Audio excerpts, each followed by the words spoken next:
Salve, irmãos, com a paz do Senhor, amém? Vamos orar para a gente iniciar a nossa aula de hoje. Senhor, meu Deus, meu Pai, nós queremos te apresentar, Senhor, as nossas vidas e pedimos, Deus, que o Senhor venha nos abençoar, que o Senhor venha nos dar sabedoria, meu Pai, entendimento, Senhor, discernimento, Deus, da Tua palavra, meu Pai, da Tua bondade, Senhor, da Sua vontade, meu Deus, que o Senhor venha abençoar as nossas mentes, repreendendo, Senhor, tudo aquilo que não vem de Ti, todo engano do inimigo, meu Pai, que a Tua palavra, meu Deus, que é a verdade, venha iluminar as nossas mentes, o nosso entendimento, renovar, Senhor, as nossas vidas, que o Senhor nos encha, Deus, com o Teu Espírito Santo, Senhor, com a Tua paz, com a Tua alegria, com a Tua saúde, vai repreendendo, Senhor, das nossas vidas, do nosso meio, da nossa família, tudo aquilo que não vem de Ti, Senhor. Repreenda em nome de Jesus todo medo, meu Pai, toda enfermidade, Senhor, toda insegurança, Deus, toda incerteza, e abençoa as nossas vidas e aumenta a nossa fé, meu Pai. Nos fortalece, Senhor, no Teu Espírito Santo de Deus, porque nós sabemos que o Senhor é um Deus forte, um Deus poderoso, um Deus que não nos abandona, que nunca nos deixa só, que está conosco em todos os nossos caminhos, Deus, e nós somos gratos a Ti por isso, Deus, gratos pela Tua bondade, pela Tua misericórdia, pela Tua fidelidade, Senhor, e pelo Teu amor. Aleluia, Jesus, glória a Deus, amém? O título da lição de hoje é Resguardando-se de Sentimentos Ruins. Nós vamos fazer a leitura que está em Mateus, capítulo 5, do versículo 21 ao versículo 26, que diz assim: Ouviste que foi dito aos antigos, não matarás, mas qualquer que matar será réu de juízo. Eu, porém, vos digo que qualquer que sem motivo se encolerizar contra seu irmão será réu de juízo, e qualquer que chamar a seu irmão de raca será réu de sinédrio, e qualquer que lhe chamar de louco será réu do fogo do inferno. Portanto, se trouxeres a sua oferta ao altar, e aí te lembrares de que teu irmão tem alguma coisa contra ti, deixa ali diante do altar a tua oferta e vai reconciliar-te primeiro com teu irmão, e depois vem e apresenta a tua oferta. Concilia-te depressa com teu adversário enquanto estás no caminho com ele, para que não aconteça que o adversário te entregue ao juiz, e o juiz te entregue ao oficial, e te encerrem na prisão.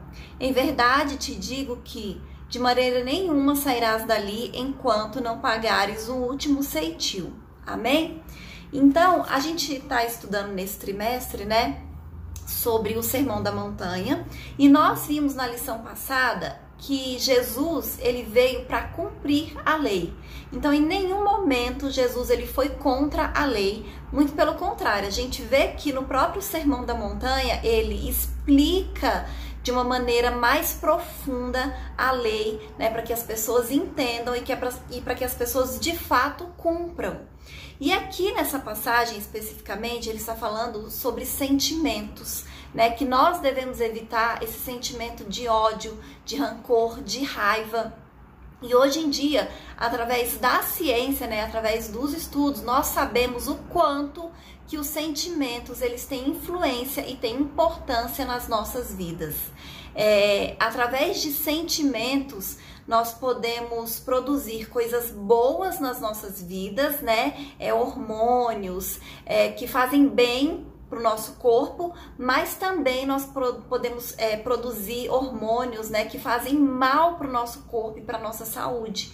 Então, além disso, de fazer mal para o nosso corpo, nós sabemos que os sentimentos eles têm o poder de prejudicar a nossa alma e o nosso espírito. E aqui Jesus ele fala a importância da gente não irar, da gente não encolerizar, da gente não ficar com raiva. E ele alerta aqui que o primeiro passo para muitos pecados, incluindo o homicídio, é a ira, né? É a cólera, é você ficar enfurecido. Então, para evitar muitas tragédias, para evitar muitos pecados, nós temos que começar evitando a ira, evitando esses sentimentos ruins. Amém? Se você observar no dia a dia, no seu dia a dia das outras pessoas, observe as notícias nos jornais locais, principalmente. Você vai perceber quantas tragédias, né, quantos crimes acontecem por causa da ira.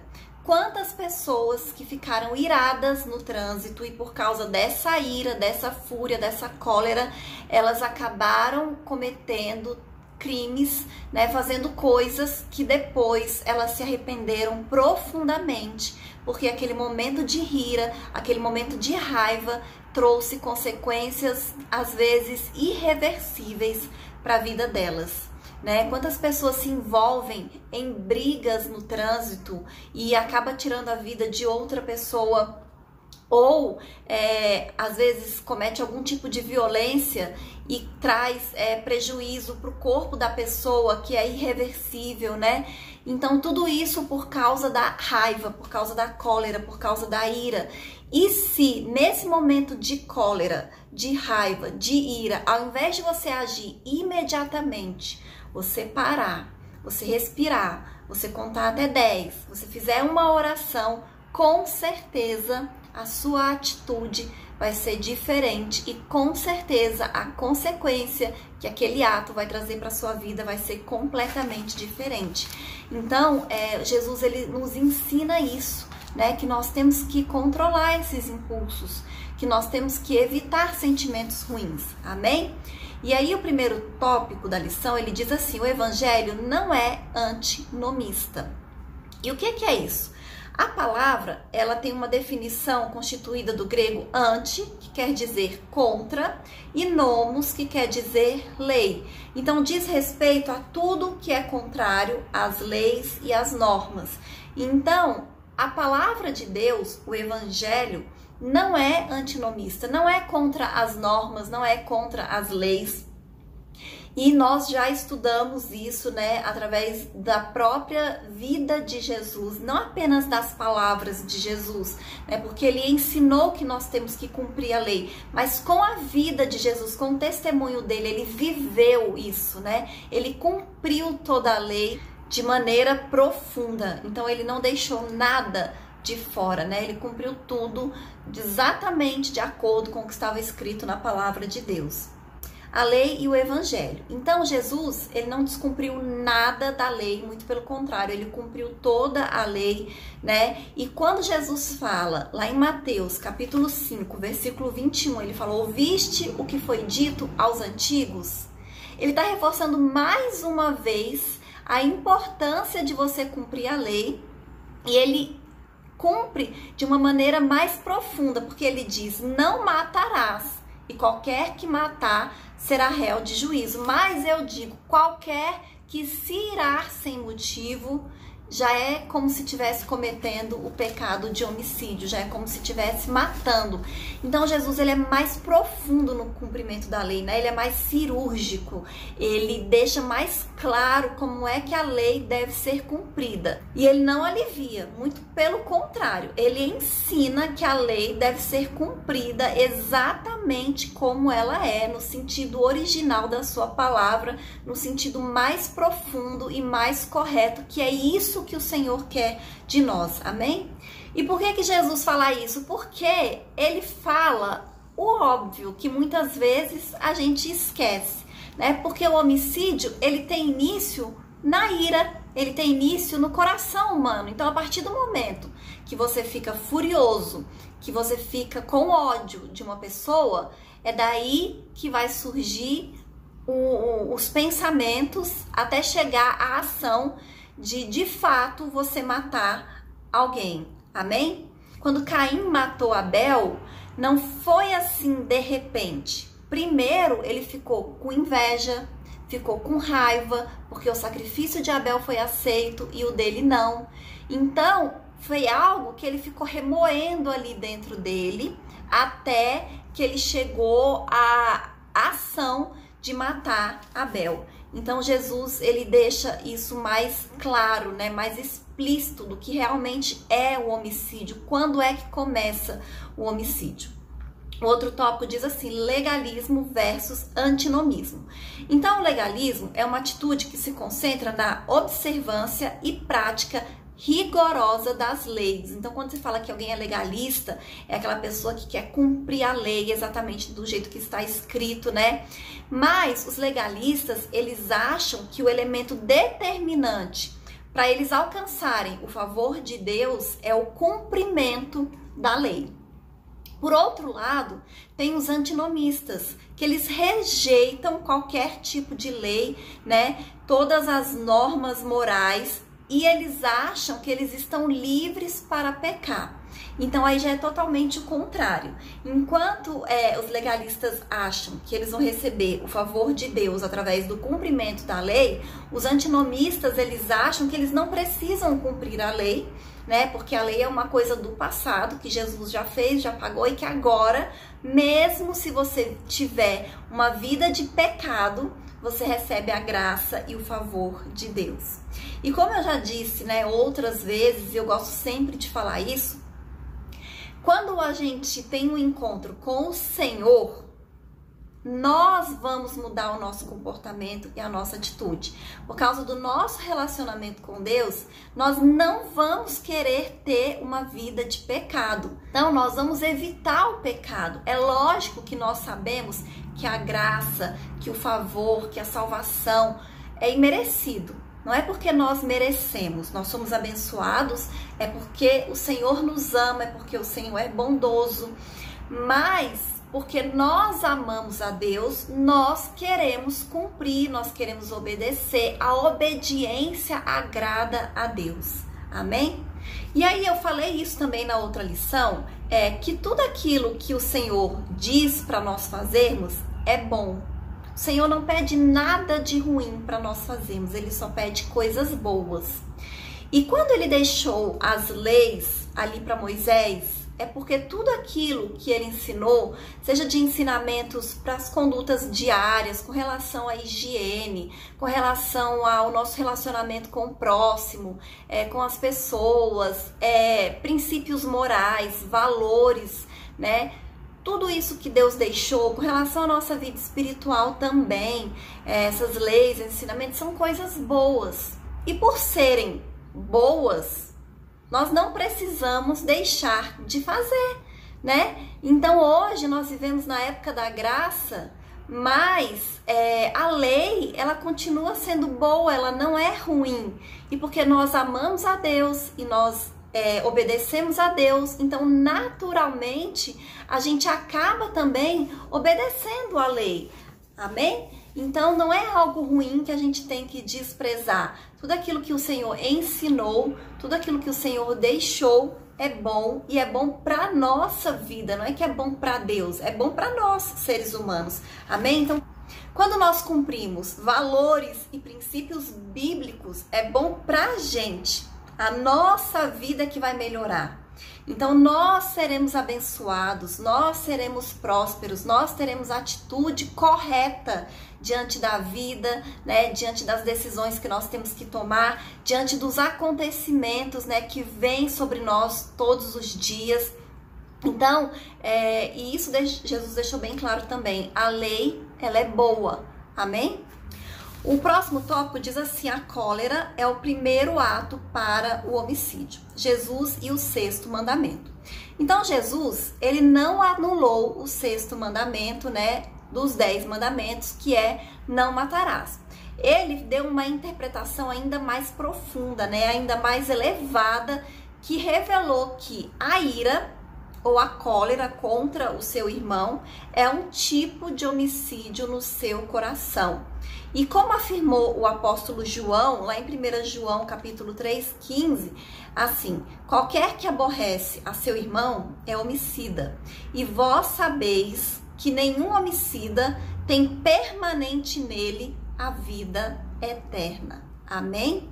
Então nós temos que ter esse conhecimento, esse cuidado, né? Precisamos observar os mandamentos do Senhor, a lei de Deus, obedecer a palavra do Senhor.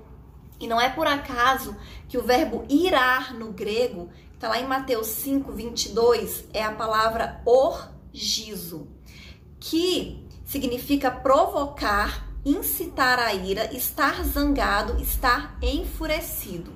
E a fúria e a ira de Caim levaram ele, como eu disse, a cometer o primeiro homicídio contra o próprio irmão. E na verdade, né, todos os homicídios, eles acontecem por causa da ira, né, por causa de sentimentos ruins. Algumas vezes a gente fala assim, mas foi inveja, mas foi vingança. Tudo isso foi motivado pela ira. Foi ciúmes, né, é motivado pela ira. A não ser que você mate uma pessoa por acidente, né? Você não queria matar, né? Um acidente de trânsito ou qualquer outro tipo de acidente que a gente sabe que acontece. Mas quando você mata alguém, você tem a intenção de matar, você está sendo motivado sim pela ira, né? Por esse sentimento que diz aqui essa palavra tão forte, né? Tão pesada, que é orgizo, e nós vimos o significado dela. Então, esse sexto mandamento, né, não envolve apenas a sanção penal, né, mas também elementos mais profundos, como sentimentos, como emoções, como palavras, como insultos, né? Todas essas ações se antecipam ao homicídio. A cólera no texto bíblico. Então, tanto o salmista quanto o apóstolo Paulo, eles escreveram que um servo de Deus, ele pode irar-se, mas ele não deve pecar. Irai-vos e não pequeis. Tá lá no Salmo 4:4. E aí o Salmo continua, né?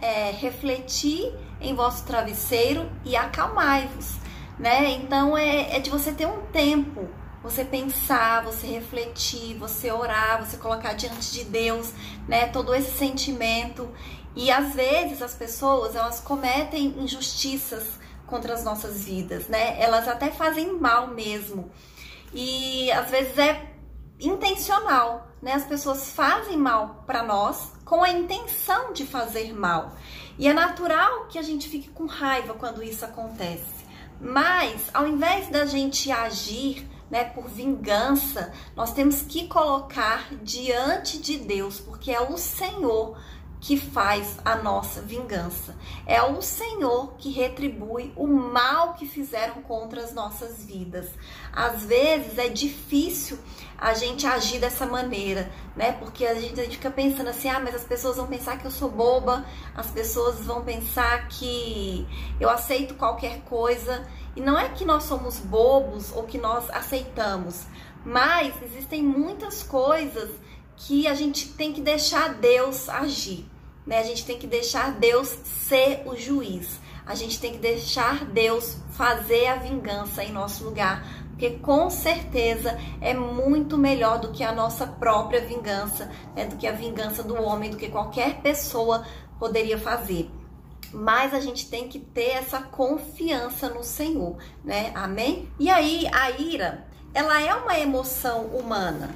Então, faz parte da natureza do ser humano. E é por isso que na Bíblia, muitas vezes nós vemos pessoas justas se irando contra o pecado, se irando contra atos desumanos, contra o desrespeito com a palavra de Deus, né? Quantos profetas ficaram irados porque o povo estava desobedecendo, porque o povo estava agindo de uma maneira contrária à palavra do Senhor.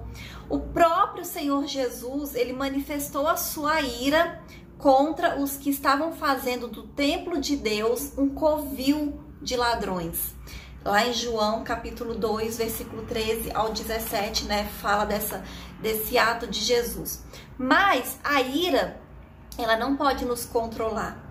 E a gente precisa examinar se ela provém de um espírito reto, de um coração puro, ou se é obra da carne, do tipo pecaminosa, orgulhosa, odiosa e vingativa.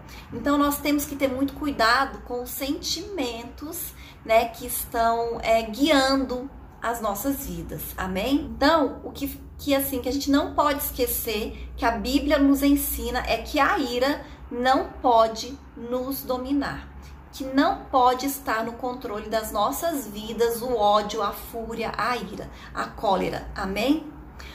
O outro tópico diz assim, o valor da pessoa humana. Em Mateus capítulo 5, versículo 21 e 22, que nós lemos, Jesus, ele enfatizou o valor da pessoa humana.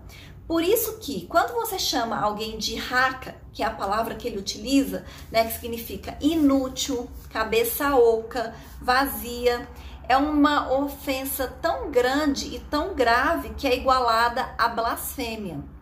Ou chamar o outro de louco, que no grego é a palavra moros, que significa ímpio, incrédulo, é uma conduta moralmente desprezível. E os judeus, especialmente, eles tinham muito essa relação com as palavras. Elas sabiam que as palavras, elas tinham um significado e elas tinham um poder muito forte. Então, eles mediam bem as palavras que eles iam dizer, né? Eles não usavam qualquer palavra contra as pessoas, e quando eles falavam, nunca era de brincadeira como a gente usa hoje em dia, né? Hoje em dia é comum a gente falar assim, ah, fulano, você tá doido? Ah, fulano, isso. Então a gente usa essas palavras no nosso dia a dia sem ter muita consciência, né, do poder que a palavra tem e do que significa isso que nós estamos falando. Os judeus, eles não são assim. Tanto é que os nomes para eles têm significados, né? O nome representa a própria pessoa. Então, quando ele dava um nome para um filho, aquele filho era representado por aquele nome, né? Então, é assim até hoje. Nós, na nossa cultura ocidental, a gente já não tem tanto esse cuidado, mas nós, como cristãos, a gente precisa começar a entender, né, o significado das palavras e o poder que as palavras têm nas nossas vidas, e a gente precisa de ter mais cuidado com o que a gente fala, vigiar mais a porta das nossas bocas, porque às vezes a gente fala sem perceber.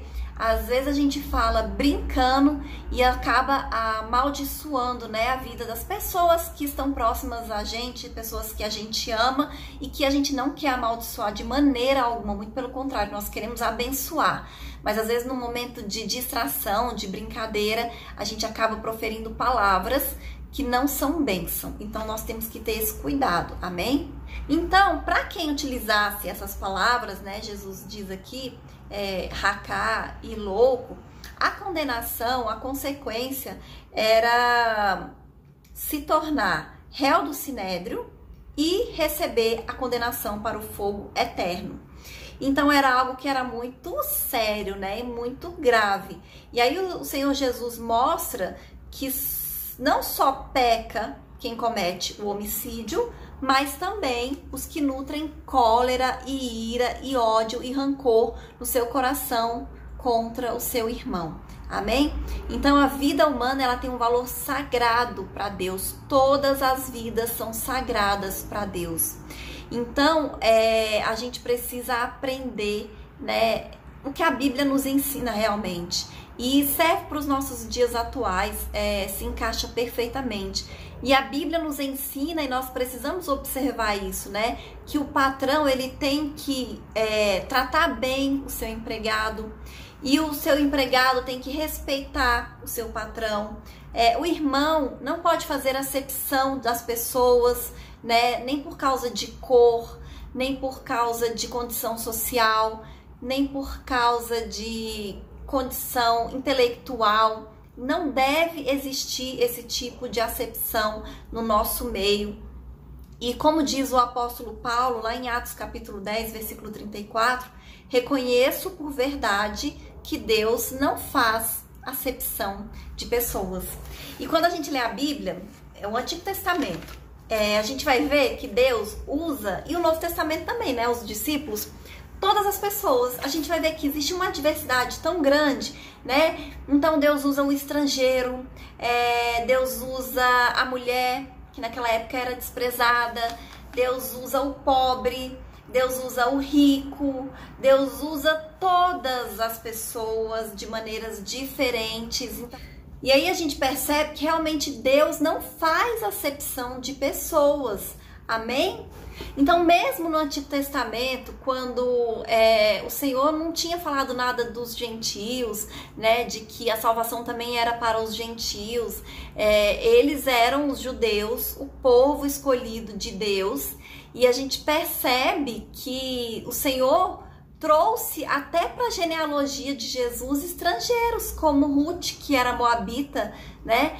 E Raabe, que também era de outro povo.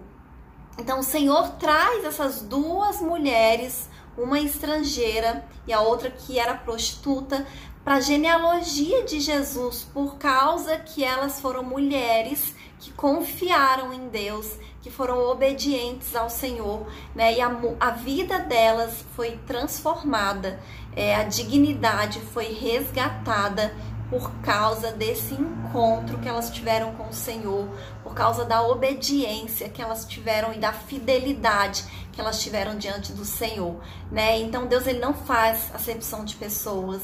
Deus, ele ama todos, amém? E ele usa quem dá espaço para o Senhor deixar usar, né? Quem se deixa usar, quem busca a Deus. Então, às vezes você pensa assim, Senhor, mas eu não tenho tanta oportunidade assim, a minha igreja é pequena, eu não consigo falar para muitas pessoas, mas Deus está vendo tudo que você está fazendo. Deus vê os momentos que você passa lendo a palavra de Deus. Deus vê os momentos que você passa orando diante dele, as madrugadas que você passa orando. Deus vê o seu jejum. Deus vê tudo o que você está fazendo. Amém? Então não pense que o que você faz é em vão, porque o Senhor, ele observa e ele vê todas as coisas. Amém? E aí o próximo tópico diz assim, a oferta do altar e a desavença. A oferta do altar. Em Mateus 5, 23 e 24, Jesus, ele se dirige aos seus discípulos e faz com que cada um examine a si mesmo. Pois um servo não pode ofertar no altar com o coração cheio de ira e de rancor. Afinal, dizer que ama a Deus, mas odiar o seu irmão é cair na mentira. Lembra que lá no Antigo Testamento, quando as pessoas iam oferecer os sacrifícios, o animal que era o sacrifício, ele não podia ter defeito. Então, não podia pegar aquele animal doentinho, aquele animal mais fraco, aquele animal que tinha uma deficiência e trazer para oferecer ao Senhor. Tinha que ser um animal que estivesse em condições boas. Então, assim, hoje, é o nosso coração. Então, quando nós vamos colocar uma oferta diante do altar de Deus, hoje, o nosso coração, que não pode estar contaminado com o ódio, com o rancor. Amém? Então, para o judeu, ofertar era algo sagrado. E aí, Jesus, ele valoriza esse ato, né, que é importante, essa questão da oferta, mas não adiantava nada você reconhecer a bondade de Deus na sua vida através de uma oferta se você estivesse com raiva do seu irmão, se você não se reconciliasse com o seu irmão. E aí a palavra grega para reconciliar é dialasso, que significa mudar a mente de alguém, renovar a amizade com alguém. Então, ela é encontrada no Novo Testamento apenas uma vez, em Mateus 5, 24. Então, o ensinamento do nosso Senhor Jesus é muito claro. Não existe relacionamento correto com Deus sem um relacionamento verdadeiro com o seu irmão. Não adianta você receber, entender, aceitar a vontade de Deus se você não muda o seu coração em relação ao seu irmão. Amém? Então nós precisamos nos reconciliar, nós precisamos perdoar. E muitas vezes o perdão que a gente precisa dar, né, a reconciliação que nós precisamos fazer é dentro da nossa própria família, né? Existem muitas pessoas que vivem com rancor, às vezes do pai, às vezes da mãe, às vezes de um cunhado, às vezes da sogra, às vezes dos filhos, às vezes de um parente muito próximo, por causa de coisas que fizeram. E às vezes a pessoa está a vida inteira dentro da igreja, ofertando, consagrando, mas aquele sentimento de rancor, aquele sentimento de raiva, né, de falta de perdão permanece no coração da pessoa. E muitas vezes ela não sabe por que ela vive doente, por que ela vive oprimida, por que tem depressão, né, por que não recebe algumas bênçãos.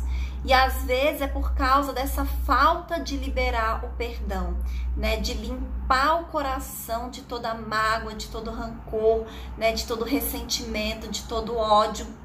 Que às vezes você sofreu sim injustiças, né? Não quer dizer que você não sofreu, mas mesmo diante das injustiças que você sofreu, a gente precisa perdoar. É isso que o Senhor diz, né? Que nós precisamos perdoar para que nós possamos ser perdoados também. Quer justiça em maior do que a que Jesus sofreu, né? Morreu naquela cruz, apanhou, foi xingado, humilhado, cuspido, e mesmo assim ele perdoou. Ele não tinha feito nada de errado. Quem tinha feito foi a gente. E aí ele sofreu toda essa injustiça e ele não saiu lá da cruz querendo matar as pessoas que tinham espancado ele, que tinham humilhado. Muito pelo contrário, ele falou: Pai, perdoa essas pessoas porque elas não sabem o que elas estão fazendo. Então, às vezes a pessoa que te magoou, ela também não sabia o que ela estava fazendo, né? Então, nós precisamos liberar o perdão para que a gente também receba esse perdão de Deus. Amém? E o outro tópico diz assim: evitando a desavença. Os versículos 25 e 26 de Mateus 5 tem relação com os outros versículos 23 e 24, mas numa conotação diferente. Os versículos 23 e 24 dizem respeito à adoração, né, que nós lemos. Então ele fala no 23 e 24, se você trouxer uma oferta e lembrar que teu irmão tem alguma coisa contra ti, deixa ali aquela oferta no altar e vai se reconciliar com o seu irmão. E os versículos 25 e 26, eles dizem respeito ao processo legal. E aí o que diz o 25 e 26? Reconcilia-se depressa com o teu adversário enquanto está a caminho com ele, para que não aconteça que seu adversário te entregue ao juiz, e o juiz te entregue ao oficial e te coloque na prisão. Por quê? Porque se isso acontecer, você não vai sair dali enquanto você não pagar o último centavo que você deve. Amém? Então vai ser muito mais difícil e muito mais pesado a pena do que se você tivesse se reconciliado com seu irmão. Então, os versículos 25 e 26, ele nos incentiva a gente buscar uma reconciliação fora do tribunal, né? Você buscar uma solução com seu irmão através da conversa, né? Através do entendimento. E naquela época, quando uma pessoa era sentenciada, ela tinha que pagar até o último centavo, que era a menor moeda. Se ela devesse um centavinho, ela não saía da prisão, ao contrário do que acontece hoje. Então, às vezes é difícil para a gente entender, porque naquela época era bastante diferente. Então, enquanto ela devesse um centavo, ela ia continuar presa. Amém? Então, o Senhor Jesus, ele nos convida a gente resolver os nossos problemas, as nossas desavenças, né? Através do entendimento, através da conversa, preservando o bom testemunho. Então, nós temos que nos atentar para a reflexiva indagação de Paulo, que diz assim: ousa algum de vós, tendo algum negócio contra outro, ir a juízo perante os injustos e não perante os santos? Não há entre vós sábios, nem mesmo um que possa julgar entre seus irmãos? 1 Coríntios, capítulo 6, versículo 1 e o versículo 5. E eu vou ler a conclusão, já que diz assim: como servos de Cristo, que vivemos as verdades do Evangelho, não deixemos que pensamentos, palavras e ações firam o nosso próximo, nem deixemos que as desavenças tornem-se disputas entre nós. Em caso de desavenças e desentendimento, à luz das Escrituras, deve-se reconciliar-se imediatamente, seguir em paz com todos, pois é isso que o nosso Deus desejou quando escreveu: não matarás. Amém? Então, eu acho que essa palavra é bem para os nossos dias atuais, né? Porque hoje em dia é tanta discussão, né? Tantas palavras, tantas coisas, tantas desavenças, tantas disputas que existem entre as pessoas e dentro da igreja mesmo, né? Às vezes as pessoas, elas discutem e disputam por causa de entendimentos da palavra de Deus. Então a palavra, em vez de trazer consenso, traz conflito, traz confusão, né? Por causa disso, né? Desse sentimento que as pessoas deixam dentro delas. Então nós temos que ter muito cuidado e, à luz da Escritura, à luz da palavra de Deus, viver em paz, né? Viver em paz com nós mesmos, viver em paz com os nossos irmãos, viver em paz com a sociedade, né? Quando Jesus morreu na cruz, ele morreu para conquistar paz para nós. E é isso que ele quer, que a gente viva em paz. Amém? E essa é a lição de hoje. Até a próxima aula, em nome de Jesus.